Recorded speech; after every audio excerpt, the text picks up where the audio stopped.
बिस्मिल्लाहिर्रहमानिर्रहीम। अस्सलाम वालेकुम नाज़रीन, मैं हूं नाइला अल्ताफ़ और आप देख रहे हैं नैरमस।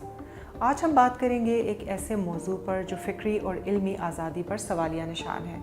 हालिया दिनों में मकबूजा कश्मीर के होम डिपार्टमेंट ने 25 किताबों पर पाबंदी आयद कर दी। इल्ज़ाम ये था कि ये किताबें दहशतगर्दी को हवा देती हैं, अलहदगी पसंदी को बढ़ावा देती हैं और भारतीय रियासत के बयानिए को मस्ख़ करती हैं। ये अपनी नौइयत का पहला वाक़या नहीं है। 2019 में आर्टिकल 370 के ख़ात्मे के बाद से ही भारतीय हुकूमत ने कश्मीर के सियासी और समाजी बयानिए पर सख्त कंट्रोल कायम करने की कोशिश कर रखी है। कभी अखबारात पर कदगन लगाई जाती है, कभी निसाब को तब्दील किया जाता है और अब बारी आई है किताबों पर पाबंदी की। इस फहरिस्त में वो किताबें शामिल हैं जो दुनिया भर की यूनिवर्सिटियों में पढ़ाई जाती हैं, जैसे A.G. नूरानी की द कश्मीर डिस्प्यूट, इसकी 2 जिल्दें मौजूद हैं। हफ्सा कंजवाल की कॉलोनाइजिंग कश्मीर, समंत्रा बॉस की कंटेस्टेड लैंड्स, अरुंधति राय की आज़ादी, अनुराधा भसीन की किताब अ डिसमेंटल्ड स्टेट। इसके अलावा इस फहरिस्त में मौलाना मौदूदी, क्रिस्टोफर स्नेडन और विक्टोरिया स्कैफील्ड जैसे बड़े बड़े राइटर्स शामिल हैं।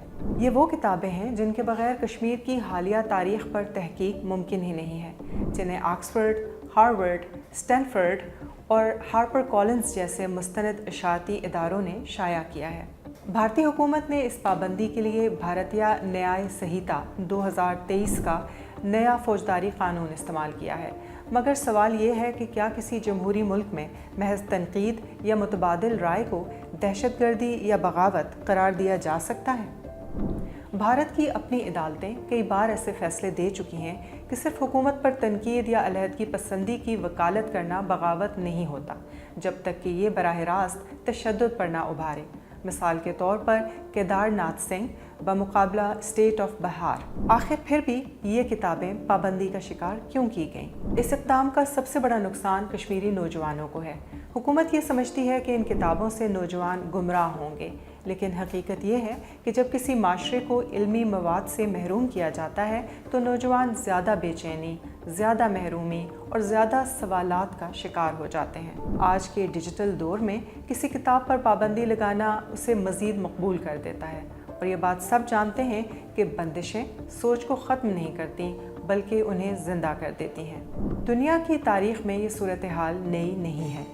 ख़ुद आज़ाद कश्मीर में भी माजी में कुछ किताबों पर पाबंदियाँ आयद की गईं। मिसाल के तौर पर मार्च 2016 में आज़ाद जम्मू कश्मीर की हुकूमत ने 16 किताबों और किताबचों की ख़रीदो फ़रोख्त और नुमाइश पर पाबंदी आयद कर दी थी। ये किताबें तहकीकी या इल्मी हवालों से हालिया बंदिश के शिकार किताबों के हम पल्ला तो नहीं थीं, ताहम ये इक़दाम गलत था और इस पर बहुत सारे एतराज़ात और तनकीद होती रही। नाज़ी जर्मनी में भी यहूदी और सोशलिस्ट मुसन्निफ़ीन की हज़ारों किताबें जला दी गईं। तुर्की में 2016 की नाकाम बगावत के बाद हज़ारों किताबें लाइब्रेरियों से हटा दी गईं। अमेरिका में भी मैकार्थी के दौर में कम्युनिज़म पर लिखी हुई किताबों को ब्लैक लिस्ट कर दिया गया था। दिलचस्प बात यह है कि इस फहरिस्त में कुछ ऐसी किताबें भी शामिल हैं जो दरअसल ख़ुद भारत के अपने बयानिए को सपोर्ट करती हैं, जैसे कि डेविड देवदास की किताब in search of a future. इससे ये भी वाज़ेह होता है कि फ़ैसला करने वाले बाज़-औक़ात ख़ुद इन किताबों को समझे बगैर ही पाबंदी लगा बैठते हैं।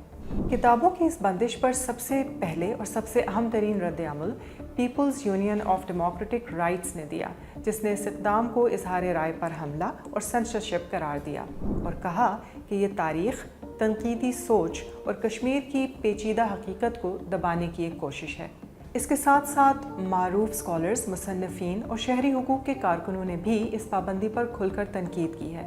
मिसाल के तौर पर मशहूर स्कॉलर अंगना चटर्जी ने इसे तशद्दुद और अदम रवादारी के ख़िलाफ़ करार दिया है, आज़ादी इज़हार पर ख़तरा करार दिया है और मुल्क की यकतरफ़ा बयानिए को फ़रोग़ करने की मुहिम से ताबीर किया है। इसके अलावा दीगर इंसानी हुकूक़ और आलमी तंजीमों ने भी इस इक़दाम को कश्मीर की तारीख़ी याददाश्त को मिटाने और तनकीद को रोकने की कोशिश करार दिया है। ये सब इक़दामात एक बात ज़ाहिर करते हैं कि जब रियासत किताबों से डरती है तो असल में इल्म और सोच से डर रही होती है। नाज़रीन, जमहूरियत की असल ताकत सवालों को दबाने में नहीं है बल्कि उनके जवाब देने में है। अगर भारत वाकई ये समझता है کہ اس کا موقف درست ہے تو پھر اسے کتابوں سے اور علمی بحث سے گھبرانا نہیں چاہیے۔ کشمیر کے مسئلے کو دبانے سے یہ مسئلہ ختم نہیں ہو جائے گا۔ پابندیوں اور قدغنوں سے صرف بد اعتمادی بڑھتی ہے۔ اصل پیغام یہی ہے کہ کتابوں سے خوفزدہ مت ہوں، علم کو آزاد رہنے دیں۔ ان شہرہ آفاق کتابوں میں سے آپ نے کون کون سی کتاب پڑھ رکھی ہے؟ آپ کے خیال سے ہندوستان کا یہ الزام کس حد تک درست ہے کہ یہ کتابیں دہشت گردی کو بڑھاوا دیتی ہیں؟ اپنی رائے سے کامنٹ سیکشن میں ہمیں ضرور آگاہ کیجیے گا۔ اگلے پروگرام تک اپنا خیال رکھیے گا، محفوظ رہیے گا۔ اللہ حافظ۔